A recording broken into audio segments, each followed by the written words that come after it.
يا هلا والله. حاليا تقدر تربط رقمك بالواتساب في أي جهاز ثاني وبنفس الوقت. الواتساب في جهازك الأساسي راح يكون شغال وفي جهازك الثاني أيضا راح يكون شغال. تجربة من جهاز أندرويد، طبعا هذه هي الميزة.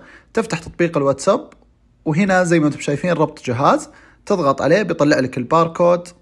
هذا هو الباركود الحين زي ما انتم شايفين. الباركود هذا تروح من جهازك الآيفون، تروح طبعا للإعدادات وبعدين الأجهزة مرتبطة، وبعدها تروح ربط جهاز. طبعا أول ما يفتح لك الكاميرا تسوي سكان طبعا على الباركود، وبهذا الشكل على طول جهازك الثاني راح يسجل دخول بتطبيق الواتساب، وراح طبعا يكون شغال هنا وبيكون شغال في الجهاز الثاني. طبعا الحلو انك تقدر تغير صورة العرض، تقدر توصل لكامل اعدادات الواتساب حقك نفس الجهاز الاساسي.